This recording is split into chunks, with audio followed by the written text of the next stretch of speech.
else, I'm assuming, is just sitting in here to be a voyeur, or they have their own supplies. Yeah, those needles are barely visible. I kind of figured that would be the case. Yeah. Where did you get your cross from? Because that's a really nice cross. This is actually a Fire Mountain cross. Oh, okay. They sell it under drops, I think. It's a real thin brass, and it's stamped on one side. Okay, I'll have to take another look then, because I hadn't been super impressed with their cross selection.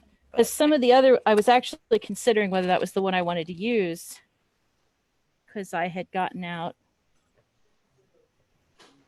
a few others in case I wanted to switch. yeah.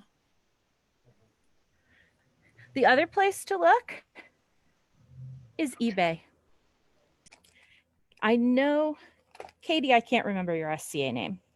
Catherine Throckmorton. I Catherine. can change it if it'll Oh, be no, less. I was just going to say, I know you have taken my other Paternoster class. I'm not sure about Antonio. Sorry for interrupting. I've taken the couple of Paternoster classes that are on the virtual learning side. Okay. I can't remember off the top of my head if those were ones that you had covered as well, but I do have a general idea of what the Paternosters are, and popped in today because I wanted to see what they look like during the making process. Great. So I'm going to talk just for a minute or two specifically about construction and some terms. And then I'm going to show you basically how I do a Paternoster in an hour. So what you'll see in front of me is I have 55-ish of round glass beads. These are 8mm in diameter. I've got 5 beads that are a different color and shape because you want to be able to feel the difference when you are moving the beads through your hand. I haven't picked which one I'm going to use yet, but I have a couple different terminals. I have my silk thread. And yes, I do have documentation for purple silk in Ireland. And then they're very difficult to see right now, but I actually do have beading needles. Now, these particular needles that I use, they're actually made of a piece of wire twisted on itself. So they leave a little bit of space when they fold the wire over, and then they twist it together.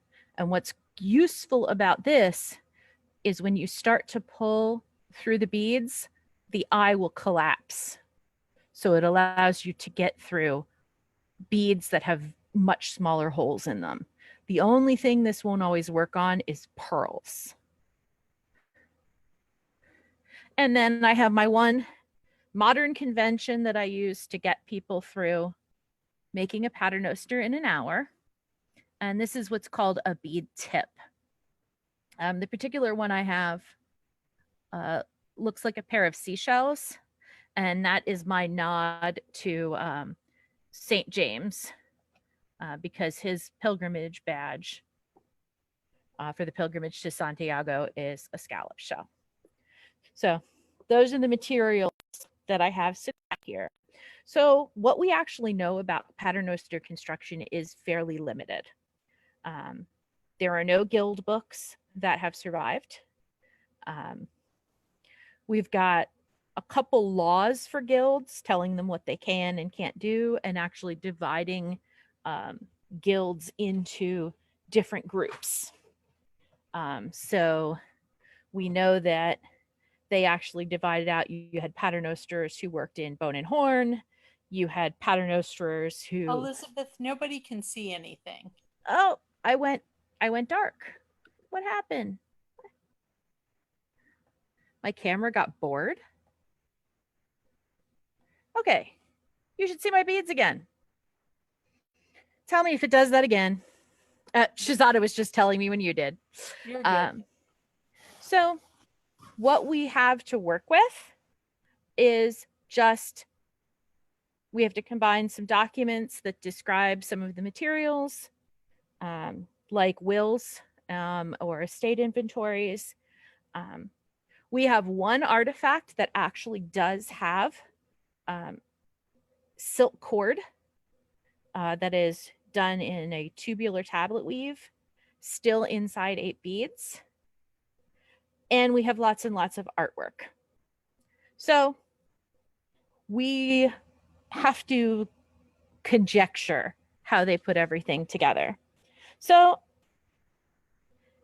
when I am making a paternoster in an hour, as I tell people, so I have this silk cord, this particular silk I also got from Fire Mountain. This is E. And I have listed in the handout, if you take a look at it, a couple different colors that I have documentation for. Doesn't tell us a lot about, the shade. So you have to use what you know about dyes. So I just cut a piece of silk thread twice the length of my arm.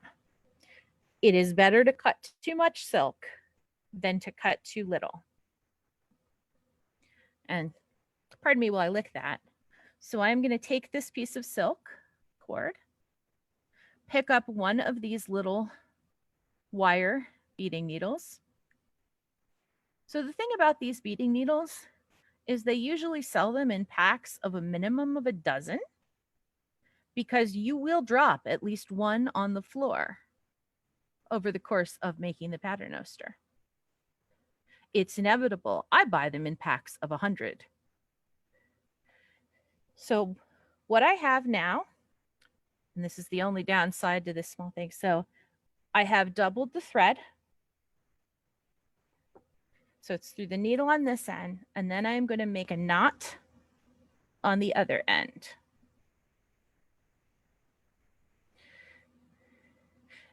And my knot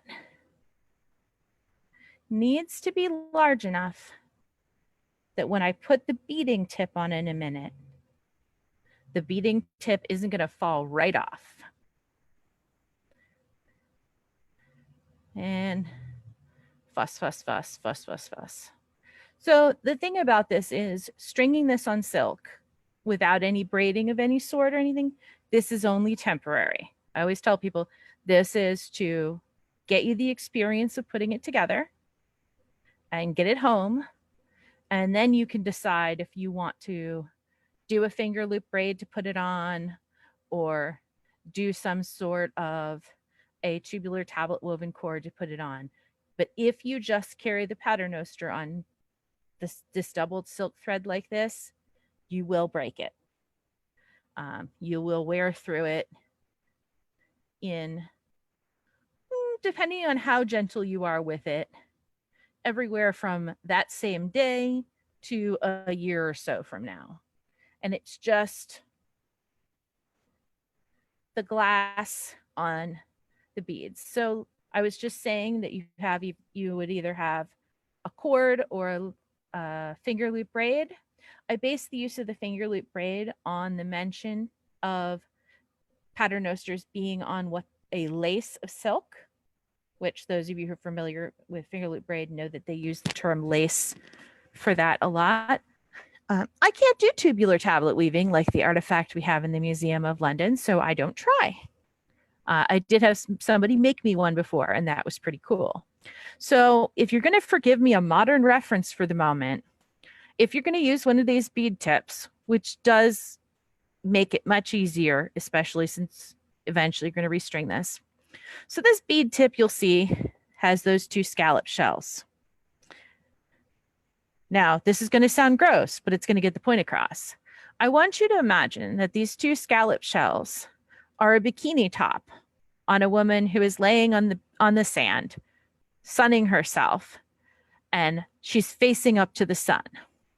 Now, who here has seen Alien? I want you to imagine that your needle with your thread on it is the alien from Alien. And I want it to come up through the sand, up through the woman's body, through the middle of the bikini top. Like that. So that when my husband just mocked me too.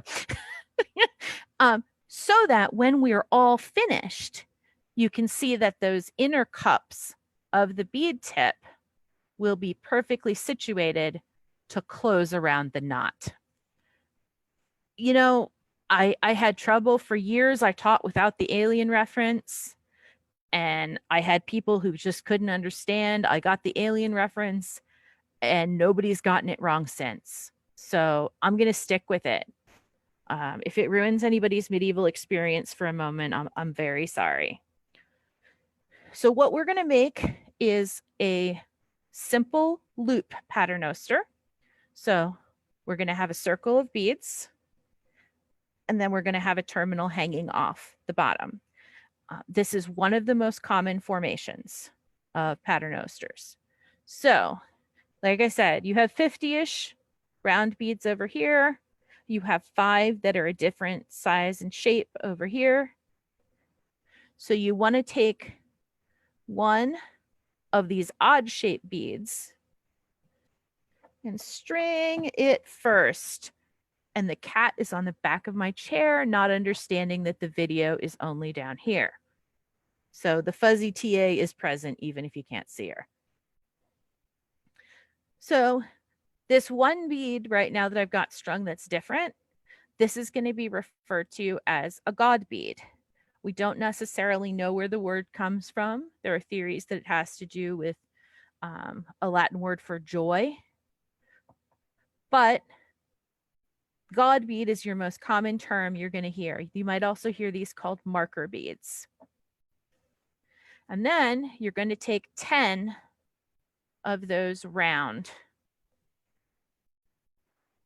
beads. And my message to you is always to count at the end of every group of 10.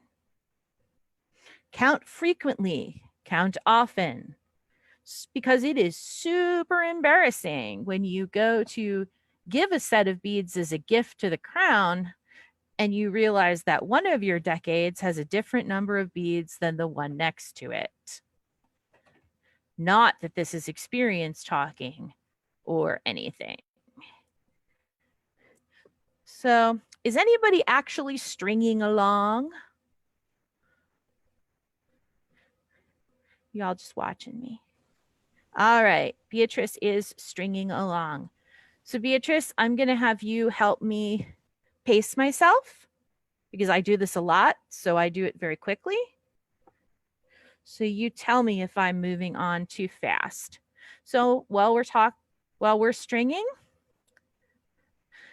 so these more common beads, these 50, are usually called Ave beads, A-V-E. And we're pretty sure that's because it becomes common eventually to say the Ave Maria prayer on them.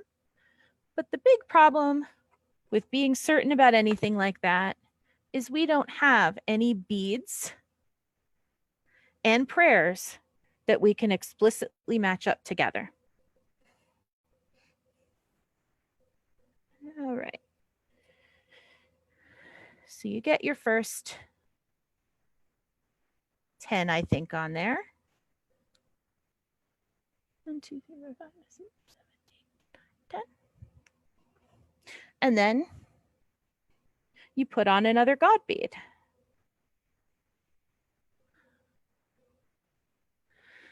So I know most of you have taken my classes before. So paternosters are present in Western Europe from at least the 11th century until after the 16th. The starting date's a little fuzzy.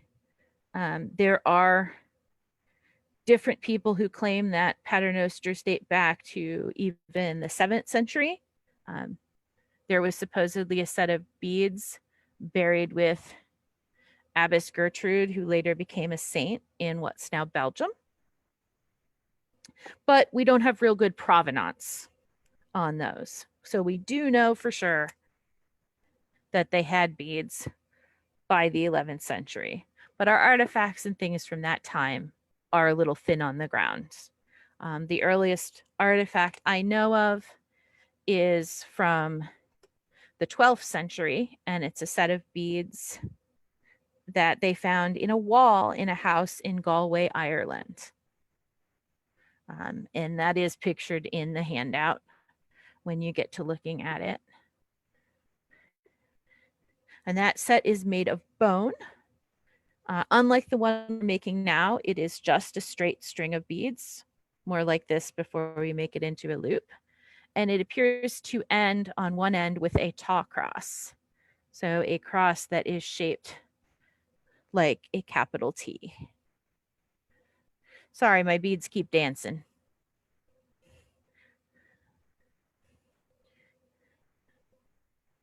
All right, so while we are stringing away, does anybody have any questions they want to ask?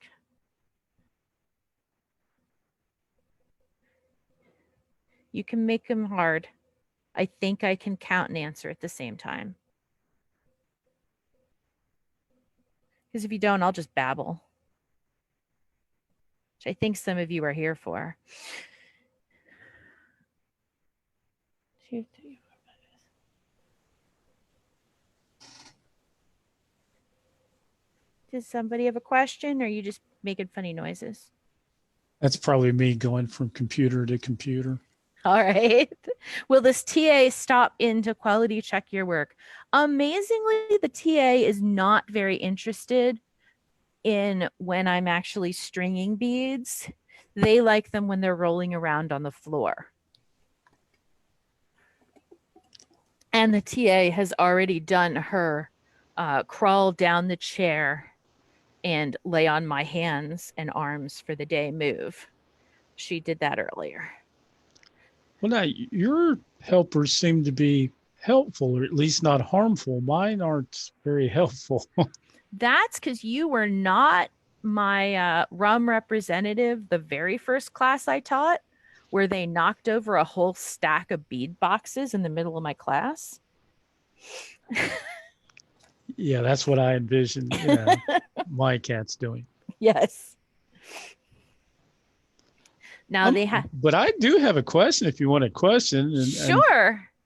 Now, my time period persona, I don't really use the same thing that you're doing, but like I have different beads, and it's like, it seems like no matter what I string them on or what I use, nothing lasts more than a couple of years tops. And we're only talking about using them intermittently, maybe at Penzic, I use them a little more than that, but well, do you have something that's a better, because I've tried linen strands, I've tried some of the sort of plastic wire that's got metal, it's got looks like stranded twisted metal wire in the middle. have you actually tried something like a braided silk cord? I have not. It I tried might be worth it.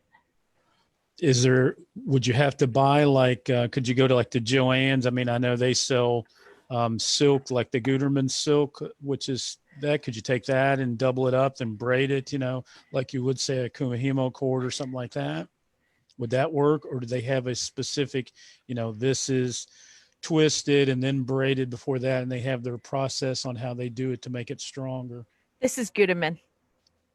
This is just thicker.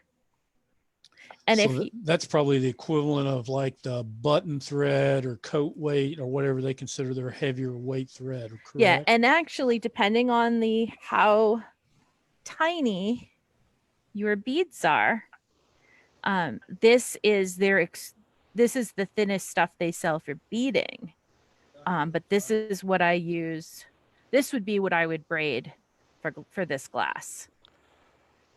And I thought it might be the beads that the ones that I've got, I think had the most problems with are the tiger eye ones, and they're ones that I just got from Joann's. And I thought, well, maybe I need to make an ultra small like Dremel deburring tool to go back and deburr the edges or something like that? It might help.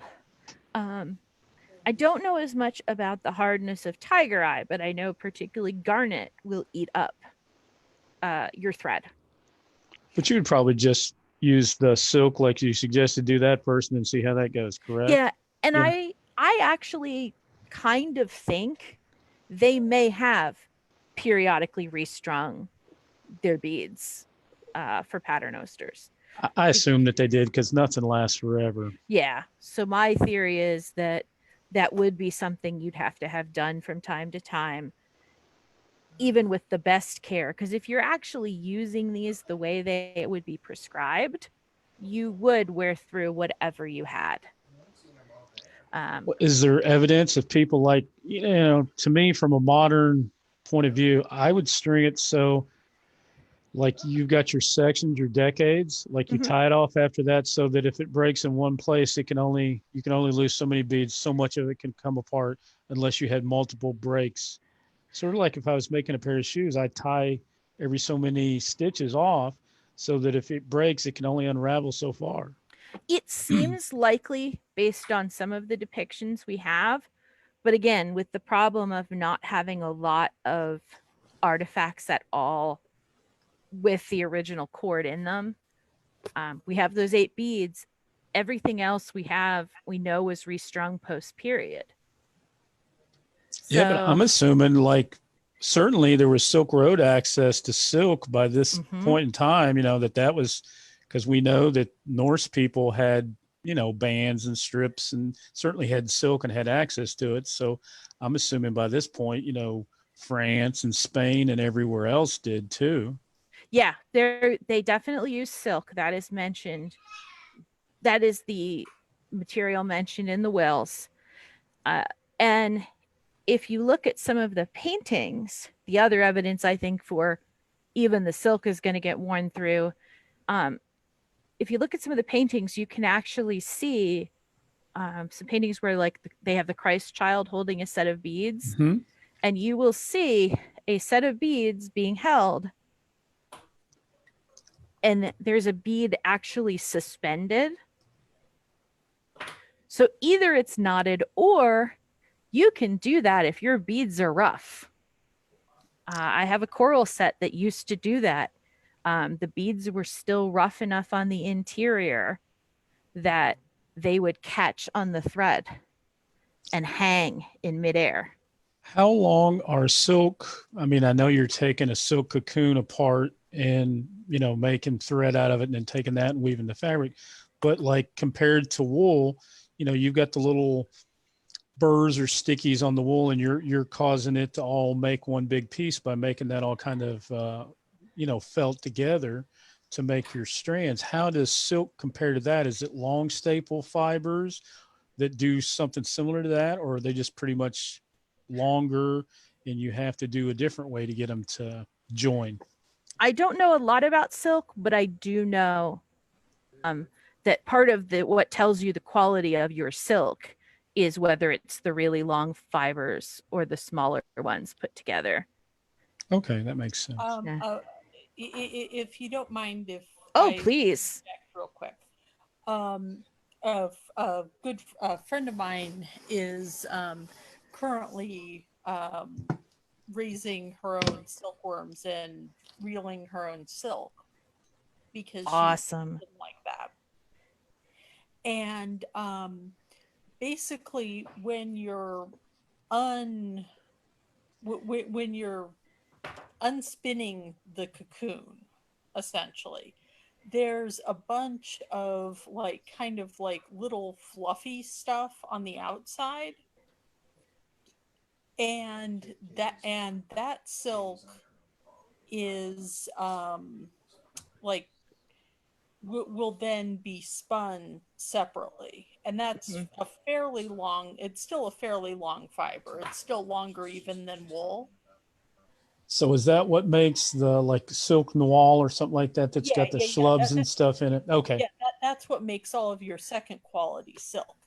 And then the first quality silk is made by taking maybe anywhere from like 10 to 50 cocoons, depending on how thick you want it to be. And then basically laying them all next to each other and unreeling them. And at that point, your however long your thread is one continuous fiber. There's no join or anything.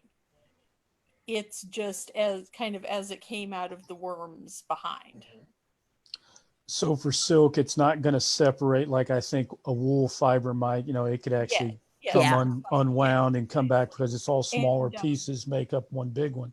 That with Yeah. silk, it would have to be cut. Yeah, exactly. And also, if I can interject too, if you're talking about either finger loop braid in particular, or even tubular tablet weaving, because of the structure of the braid with finger loop, you're going to have at least a 5-strand braid. Mhm. And because the threads are sort of twining around each other, even if they start to wear through and break, odds are you're going to notice that before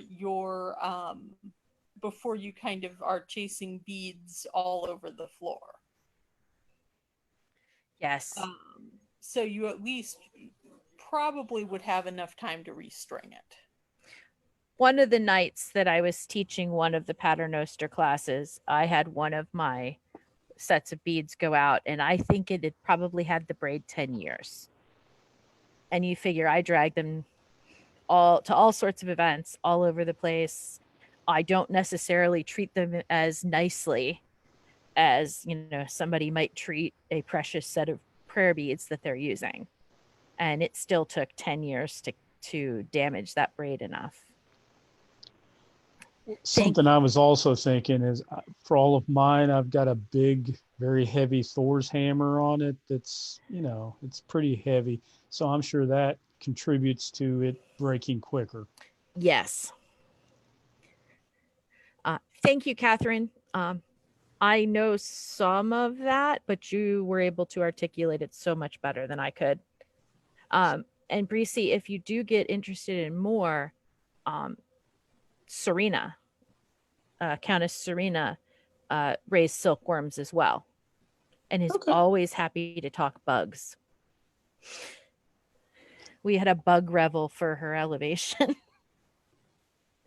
because she had raised silkworms. Okay, so how's the stringing going for people who are actually stringing? Which may only be Beatrice. All right. So I'm going to talk about how I finish this off and show you, and then we can certainly answer more questions. Does anybody who joined a little later need the link to the handout? It's not a different handout than my other general Paternoster class, but Yes, it's a good reference. All right. Let's see.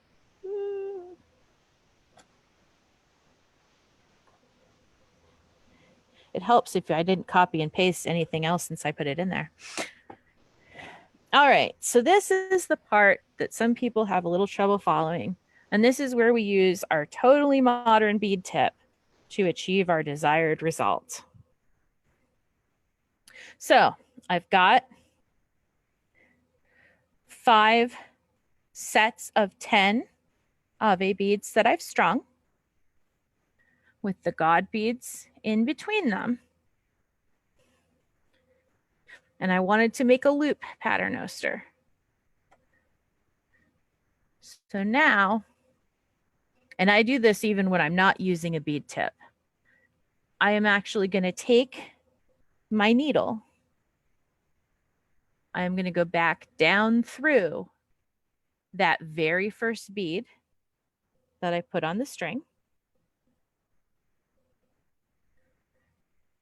and down through that bead tip so that when I knot off,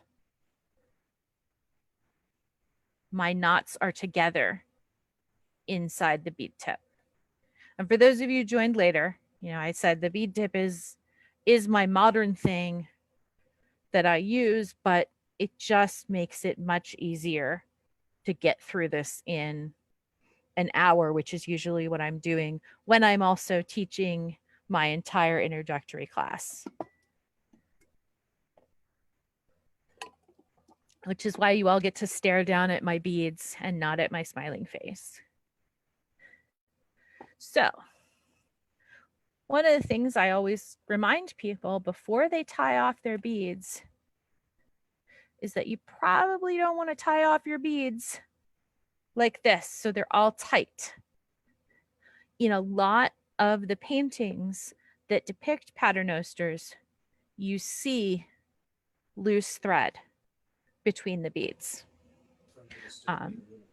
And so what I encourage people to do is pick up those beads and actually move them. Where does it feel how much thread is enough thread that you feel like you could tell when you're moving from one bead to the next if you were actually sitting with these in your hands, meditating and praying. And there are some paintings where it's a boatload of extra thread to the point where you're sure it would just tangle. And if you do leave way too much, it will endlessly tangle on you. But you want to leave some room. When you tend to see beads that don't have as much space, a lot of times then they're using spacer beads. So they have individual little beads, either in between the gods and the Ave beads, or sometimes even between every single bead. Because those give you a little more space to feel your fingers move. All right. So I'm actually going to pull my first knot out a little. And by the way, I'm just knotting. Very simple knot because I don't know knots. I'm not very good at them. In Girl Scouts, my job was to keep the rest of the patrol from fighting, not to actually do any of the survival skills. I was always the victim in first aid, too.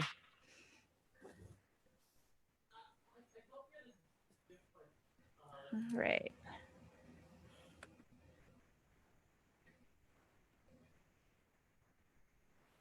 So once you have your knot done,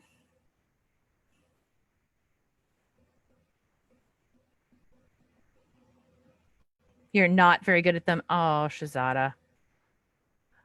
Oh, we're going to change the house rule about not selling your siblings.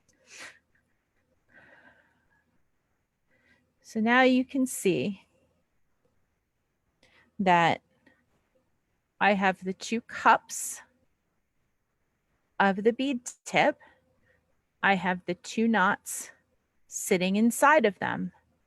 And you can see off to the side that there's a little hook on one side of the bead tip. So, and this bead tip is being grumpy because the hook wants to bend instead of the bead tip.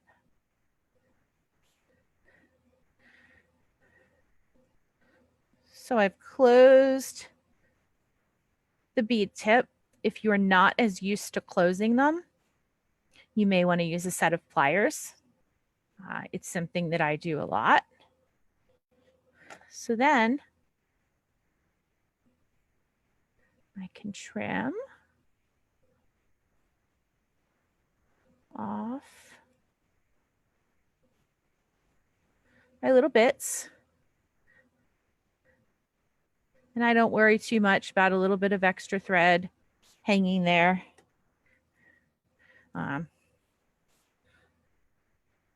They're not always real pretty in the paintings either. You can see little knots and things sometimes. So now you see that it's a nice little loop with a spot at the end to hang a little terminal.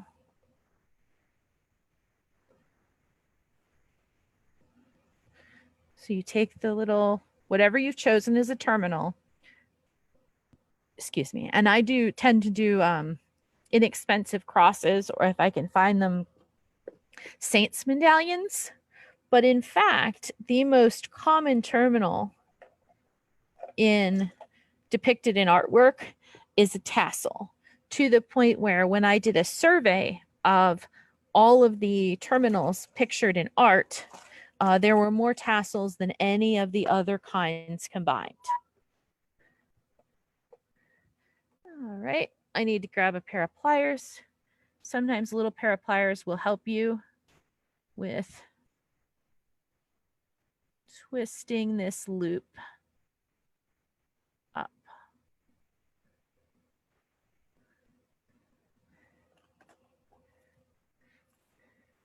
Ta-da!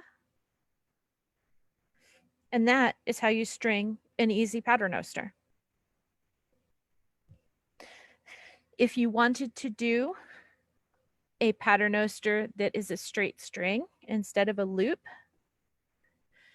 you just need 2 beads and 2 terminals in your little kit. And then you just don't have anything that you need to go back through. You can just string along and end both of them inside bead tips. If you don't want to use bead tips, you really can just not. I tend to use my beading needles and pull knots through and not, a bead or 2 up on either side, because one of the things about the commercially available silk that we have is it's going to be very slick. And it doesn't necessarily like to keep the knots. The other thing I have done, especially with a larger cord, and I have an end of one here, so you can see that it's a little finger loop braid, and I had already used the rest of it for something else. But I've actually made some where I put the knot in the finger loop braid, and then I allow the rest of the finger loop braid to come undone, and I use that as a little tassel, because in some of the artwork, the tassel is kind of anemic to the point where it looks like it may just be the ends of the cord allowed to unravel after the knot. The bead tip makes it easier to teach a large group, but you don't need it. You could easily knot this off and knot off here, knot off down by the cross. It's a level of comfort and getting to know how it feels to work with the silk cord. So there is your Paternoster craft along. Beatrice said she's going to try the finger loop next time she makes a Paternoster. Yeah, it's really fun. I have a big purple glass one that has a navy blue cord that I just allowed to unravel. And when I do make one with a larger tassel, I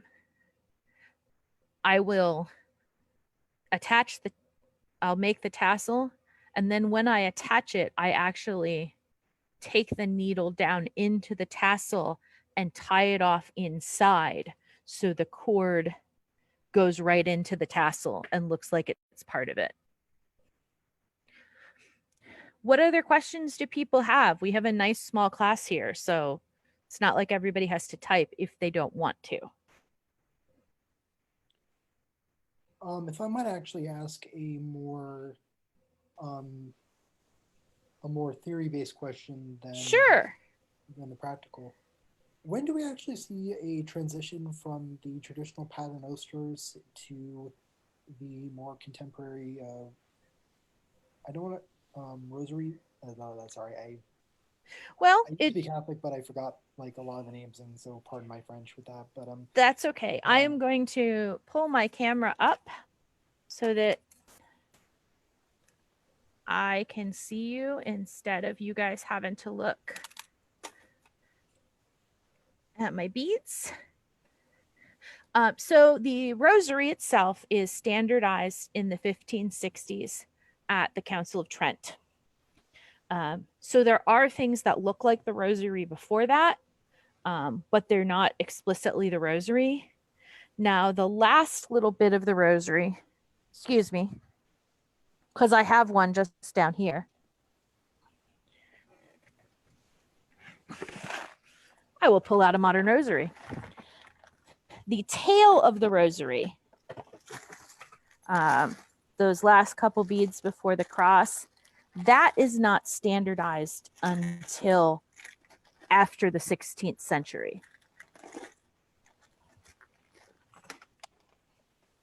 But what you do see near the end of period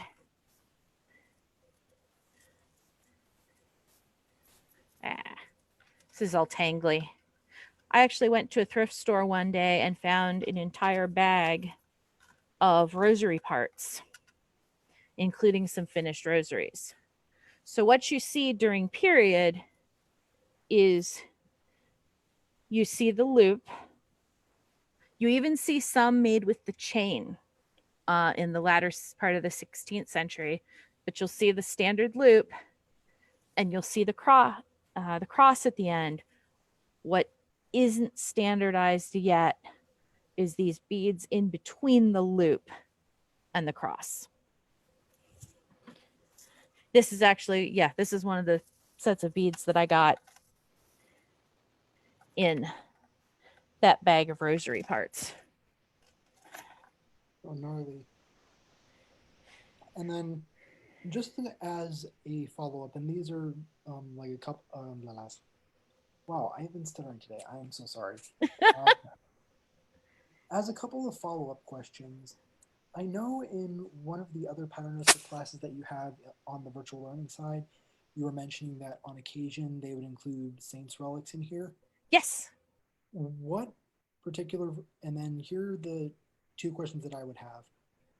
One, where would you actually include that on the Paternoster? Would that be in place of the cross or the Saint Medallion or whatever? And then the second question is, out of curiosity, are there, to your knowledge, do you know if there are any relics, let's just say, that are considered quote unquote too important to be worn on a Paternoster, or is that just something that's like too weird? And my apologies that these questions are too religious. Oh no, I don't know if there's any that are too important.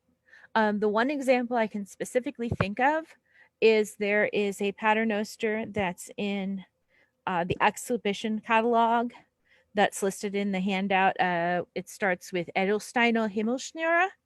I know, they're all in German. There is an example in there where you can actually still read the little piece of paper and see that the relic is supposed to be a piece of the true cross. And that particular case, the relic itself is in a little quartz crystal, like I can't remember whether it's hexagonal or an octagon, but it's basically a little vial made of stone that's then finished off on each end with gold. So they sort of made like a mini reliquary holder. Yeah, it's basically a mini reliquary.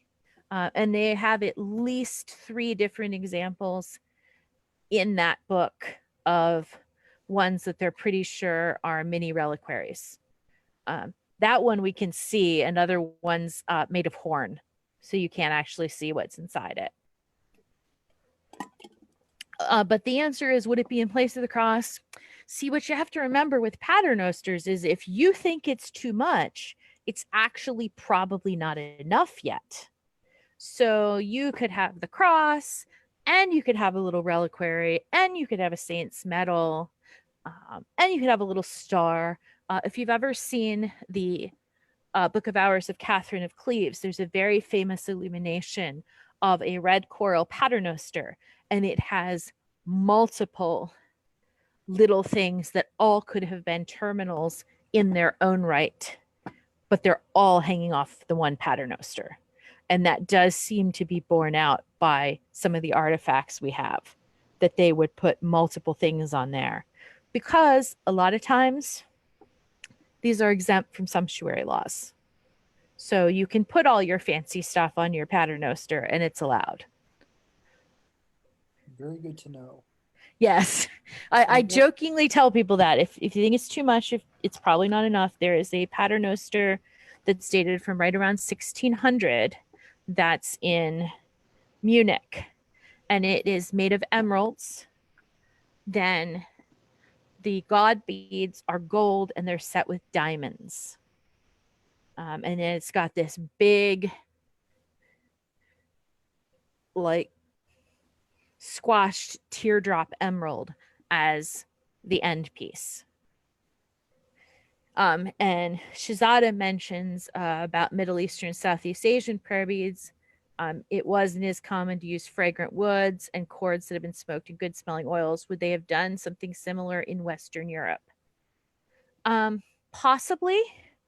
We know they definitely used wood. Yes, Billy and Charlie do make a copy of the cross from Catherine Cleves. The other thing we absolutely know they did is they would have pomanders attached to their paternosters. So you might have wood beads that smell good, but you also might have an actual pomander attached that you could then put something that smelled good inside, just like you might see, hanging off of a girdle. And Billy and Charlie make a pomander as well. I spend a lot of money on Billy and Charlie's pewter goods.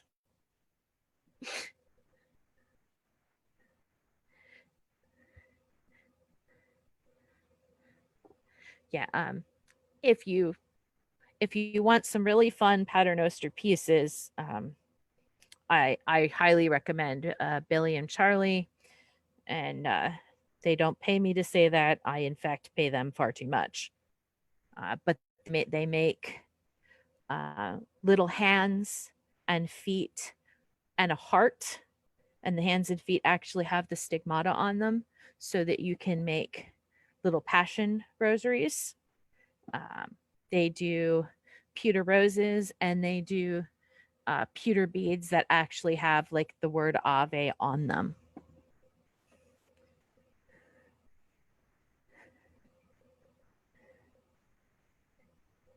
Any other questions?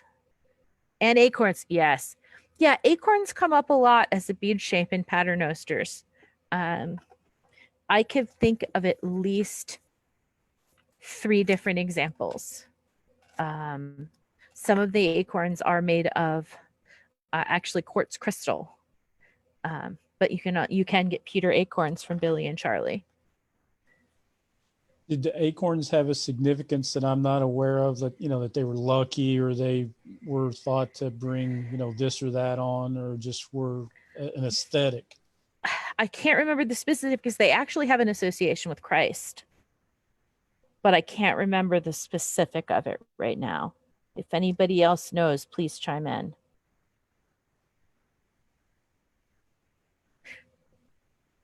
Yeah, I'd have to go look it up, but there actually is a religious connection. I just like acorns. I think they look cool. Oh, they do. Yeah, yes. I would think that a little bunch of beads that were like acorns would look, especially if they had really good detail. You have the little caps and the stems and stuff. If you have that, those could be very cool in their own regard.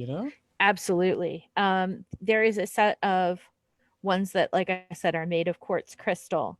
And yeah, they're very beautifully carved and detailed. My absolute favorite bead shape that I have documentation for is enameled heads of John the Baptist.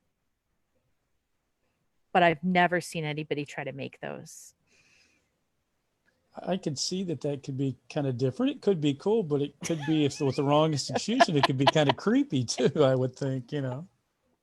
Well, the medieval people had a different version of creepy than we do. Oh, absolutely. Like there, the fact that we match our clothes, that in my period, you would wear as many different colors and stuff as you could get, because that shows you have enough money to afford it. Exactly. And they weren't trying to match. Oh, this, that yellow goes with this green. It's, oh, very nice. Not at all. And your paternoster, in the period that they're used, is a way to show off how rich you are. Well, Absolutely. see, I kind of wondered, was there any, we'll say, competition between, like, I'm a cardinal from here, and this is, somebody that's my sort of rival, or even if it's a friendly rival, that we, I'm trying to look better than he is, or I have more, I have more of this, I have more of that. Is there any idea of that kind of sort of friendly competition between, members or branches of the clergy? I don't have anything direct on that. They do actually. I have some examples from the mid 13th century where some of the Italian city-states actually did have to pass some sumptuary laws because the monks were using valuable materials like amber and coral that they weren't supposed to be. So they had to specifically say, hey, monks, you can't do that. But in the English wills that I've done a lot of research on, what you actually see is the people who have the most paternosters and have the most extravagant bequests of paternosters after their death are actually the emerging merchant class. They probably had more money at that point in time. Yeah. And it's a way to show off their money and their riches, as well as their piety. So it's a 2-for-1. Well, and I guess if, you're somewhat limited as to how high you can climb by your birth, I could have a lot of money, but I don't have a title and I don't have lands. And, that doesn't mean that I'm not worth more maybe than all of the counts, viscounts, whatever, lords that are around me. And they might want to marry my daughter to get access to some money, but that doesn't help me position wise. I mean, I might have influence, but I don't have title, and I'm probably not going to. Right. And we know that that's a conflict that existed at that time between the, you have nobles who have land but don't have any money, they're cash poor, and the merchants who actually have the cash but can't get titled. And that's literally why they invented or like reintroduced the title of baronet right at the end of our period. We had that title a little bit during the 100 Years' War, but in like the Jacobean era, it became okay, you are the rich bourgeoisie or merchant class people. You can buy a title that's an inheritable form of Sir Dame that's ahead of all the other knights besides the Order of the Garter if you pay me money. And King James and King Charles 1 and 2 sold a lot of those. Well, you got to have money for those wars. Definitely. And sorry that I butted in on that. No. That's part of my current research for something completely different that I'm doing. But I did want to kind of ask you another kind of question about saints reliquaries. Okay. Is the Paternoster the primary way that if a person had a saints if a person owned or was a primary controller of a saint's relic, would that be worn on the body in any other way besides a paternoster? I don't know enough to answer that question. No worries. Yeah, I don't know enough about other saints relics options. I'm actually getting further into additional basically understanding of religion. My actual fascination period is England at the time of the Reformation. Oh, awesome. So I do a class that is specifically on paternosters in England because the Reformation, spoiler alert, they destroyed everything. The Reformation has such an impact on what we know about paternosters in England through the entire SCA period, because basically the part of the story where people sometimes need to go get a drink is when I tell them that in 1600, Elizabeth I had the Tower of London inventoried, and she had literally hundreds of confiscated Paternosters, and she had them all valued. And then presumably they were taken apart. The valuable ones were turned into some other form of jewelry, and the ones that they didn't feel were worth anything were destroyed. Wow. Yeah. When I found that inventory, it was one of those laughing, crying moments, like this is the best documentation ever, and so much was destroyed. Yeah, but that happens all throughout histories. I was sitting there thinking, like, in the 1940s, we had, we're having all the Boy Scouts and kids go get paper for paper drives because they needed to make cardboard for munitions. Well, that's why all the comics from the late 30s and the early 40s are worth a fortune, because they're all been destroyed. They were turned into cardboard for the war. Yeah, well, and England has the particular high level of destruction because the Reformation was top down, and the Reformation followed closely on the heels of the dissolution of the monasteries because Henry needed money to wage war. So he took everything the churches had that was of movable wealth, and then they destroyed things like the wall paintings and the decor in the churches. Yeah, that's not so much recycling as it is. No. I'm just wanting to get rid of the things I don't agree with. Yeah, and there was Money. the amount of the changes that were made to like the interiors of the English church between the Reformation and things that came after period means that we have a lot less from England than we have from the continent. And unfortunately, because of how England then handled Ireland, we also have very little left from Ireland. So I am primarily English, but I blame the English for a lot. Yep, stripping of the altars for all of the depressing details. Yep. Oh, and then the other crazier thing, and again, my apologies that I keep butting in. Oh no. I didn't think you were butting in. I just kind of thought we were having a conversation. We're just and talking. You're more than welcome to participate. Awesome. Thank you, guys. One of the actual reasons I find this particular kind of subject My Lord Antonio, you are extremely quiet. So if someone could repeat, I think Elizabeth can hear you. If she can repeat the question, that would be awesome, because I can't hear a word you're saying. He hasn't gotten through it yet, but yeah, if you can get any louder, it would help. Okay, are you able to hear me now? Better. Alrighty. This is actually a lot more of a comment than a question, but for me, I just particularly find a lot of this stuff fascinating because, like, what most of the people probably know by now is I come from the Ren Fair world.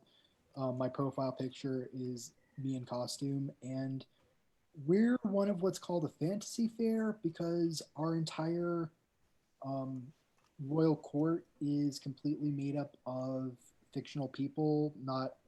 It's not Henry VIII, not an Elizabeth I court. It's a House of Exeter, and our difference is instead of the House of Tudor, it was these people, and the Reformation in England never happened. So, okay. So basically, we have a scenario where it's like, oh, 100, like a couple decades after the Reformation, what would England have looked like if they remained Catholic? And it's interesting portraying that and then seeing a lot of the history of, oh, this is what actually happened here and what actually, and like how all the destructions actually occurred. So whenever people are delving into this stuff, it's always fascinating to me. My apologies. I just wanted to. No, and if basically Antonio was saying that with the fantasy fair, they're basically portraying as if the Reformation didn't happen in England, in which case you should absolutely look at my English Paternoster class if you haven't, because I have in the handout sketches that were in a pamphlet from 1579 showing what the Paternosters being smuggled into England looked like. Awesome. I'll definitely go back and check it out. Yeah, it's basically it's like a guide for customs officials of this is what you should look for. This is the illegal papist stuff that's being smuggled into England. Oh, wow. It is so cool. Hey, Antonio, I've had the opportunity to see you at like 4 or 5 classes that we've hosted on Rum. You always are very polite. You're very, you ask your questions, you contribute. If somebody has a problem with you, my opinion is it's their problem, not your problem. Yeah. I have been lucky enough to have some smaller classes where we can do these kind of conversations lately. If it was a big class, then I'd have told Breesy that we need to do something more organized to keep track. But at this size, we can just chat. Awesome. Well, and I hope that nobody has treated him in a way, and to my knowledge, no one has it. I don't care where you come from. If you want to learn, and you're polite and respectful, then I don't have a problem with you. Yeah. But I know that there are people who don't like certain backgrounds, stuff like that. Hopefully that's not been your experience. It definitely hasn't. Honestly, I'm just like that. I'm always going out of my way not to offend because that's just my real life personality. Well, I'm glad to hear that at least. And yeah, I think there's a lot of us like that you'll find in the SCA. You're like me, like that's late stuff is not my period that I know a lot about. So I ask questions and, you pick up what you can, what interests you that, I could sit here all day and talk about the silk and how it's made, because I find that interesting, that it's useful and I'll be able to take that information and I might not apply it necessarily in the context we're talking, but I'll figure out a way to use it. There was a meme today that somebody was sharing that was, could you talk about a topic for 30 minutes? And what would it be? And I said, no, the trick is to get me to stop talking. That's what I was going to say. And in fact, in high school debate, we had a category in forensic stuff that for competition was extemporaneous speaking. And you go in and you pull a little, thing out of a hat, and that's your topic. You have 7 minutes to fix your speech outline, and you need to go 7 to 10 minutes on it. Sorry, wildlife in the backyard. Got distracted for a second. Deer. Yeah, we have a herd of about 6 in our neighborhood. So lunch comes by regularly to visit. Yeah, not gonna hunt them in the city of Cleveland. There is actually a hunting zone in parts of Columbus where you can legally hunt. You can't use a firearm, but you can use a bow and arrow. You can use a legal bow and arrow. Yeah, so obviously totally off the subject of Paternosters. I'm in Cleveland, which when we're through this pandemic, if you've never been to Cleveland, you should come to our art museum. But they're doing a big sewer project to keep sewage overflow from going into the lake, and it's disrupted a lot of the local wildlife. So we have a herd of 6 deer in the neighborhood. Yeah, I mean, like in the museum We have a up bobcat there in ours. actually Cool. has some great armor and stuff in their collection. Yes. So my I always tell people this is my penance for mocking Cleveland when I first moved here. The Cleveland Museum of Art is considered one of the top 10, at least in the country. And they get a fair number of exhibits that only go to like 1 or 2 other major cities in the US. They have a fantastic armor court. They do. They really do. I mean, compare the Chicago's pretty good, the Met, and then you got to go outside the United States. Yeah. So that is always my advertisement is if you get out this way, you should come to the Cleveland Museum of Art. And yes, we also have an extensive Islamic section. We have a good medieval and Renaissance. And I'm probably going to go to the museum soon because I am unemployed. And they have reopened with all sorts of social distancing and restrictions so that I can actually get out of the house. And I believe the Cleveland Museum of Art is doing like a big like virtual tour of or like an in real time virtual tour I'm of sure their they are. medieval collection that's been kind of circling around on Facebook. So if you're really curious, you can check that out too. I'm signed up for that. Excellent. Yeah, in the past couple years, we had the Valois tapestries come through. We had an exhibit on medieval monsters in illuminations. So, yeah, and they have a great app and a great website. So, are there any other Paternoster questions?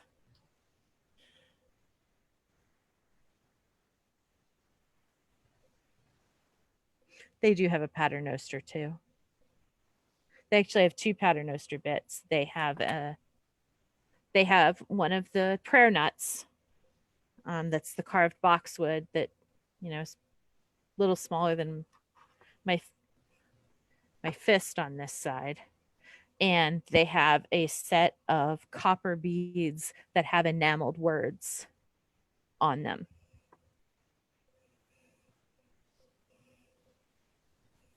What time period do those date from? The boxwood, I believe, is 15th century. That's a big enough piece of boxwood that you could actually do decorative carving and stuff in it, depending on, how big a piece they started with and how they manipulated it. Yeah, and if a museum has only one Paternoster artifact, what they frequently have is one of those boxwood prayer nuts, because they're so incredible, both in terms of the artistry involved as well as the demonstration of the expense of having an artisan make it. And I know that like most people don't get into like if it was done green or if it was dried, because that affects how you're going to work it and what you can do and the way in which you can do it. Yeah. If I can interject, I'm sitting here going, ooh, I know this one. Cool. Go ahead. I saw this documentary about it because for essentially as long as these things had existed, nobody knew, basically how the hell do you carve this thing, right? Because the scenes are like incredibly intricate and they're three-dimensional, and the little figures at the very back are just as detailed as the one in the foreground.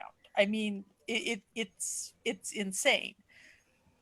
And it turned out, and anyway, they took a couple of these prayer nuts and CAT scanned them and X-rayed them and all this kind of stuff, and it turned out that what they did was they were actually composite. So what happened was they took incredibly thin slices of boxwood and they had it in, and they would carve one layer and then they would carve the next layer. Oh, cool. Do you remember this documentary title at all? No, I don't. It's been long enough. I don't remember the title. That would make it easier was to just one of do. those random things on PBS. You know, but anyway, they layered it. Oh, that's so cool. Yeah. And it was so I mean like it was still like a, you know, massive feat of craft work, no question. But they estimated that if you know, had a whole workshop doing this, that you could probably make one of these things in about a month. You know, but you would have to have like, you know, everything planned out like to Right. a nicety. Well, And and then then if something, as the moisture leaves the wood and it starts to dry out, it's going to crack. If you have one big piece, yeah, and see that's the clever part is that then they basically glued it all together, almost like plywood. yeah, you would And just then let it crack, and then you make your pieces, your veneer panels out of the part that didn't crack instead of having to deal with the repair. exactly. And then and then once it was all done, then they carved the outside really elaborately, so you Okay. could tell that it was joined. I So will see if I can find that. yeah, but anyway, it was just I was watching it and I was just like, that is the coolest thing ever. Hey, Shazada, there's a fuzzy TA. Yeah, that sounds awesome. The other, speaking of cool things to look at, the other thing to check out if you're interested in Paternosters and some of the really interesting beads is there's something called the Gothic Ivories Project, which has a lot of the skulls and skeletons. And the memento mori beads is part of it. And they've pulled them from multiple museums and put them together in one website. The fuzzy TA is still here. She just moved down to my side.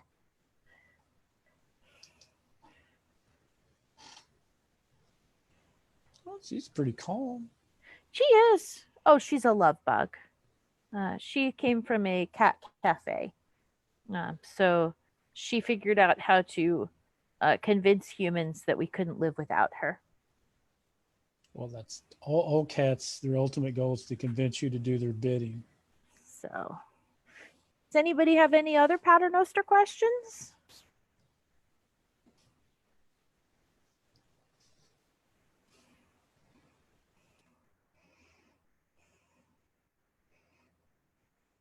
It's okay if you don't. I mean, we are already at more than an hour. If you start making a Paternoster and you run into any problems, please feel free to reach out. All right.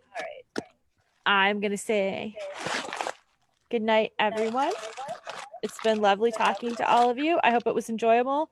We are kind of the distractibility crew, but I think we're having a good time together. So thanks everybody for coming, and I'll see you in another class. Good night.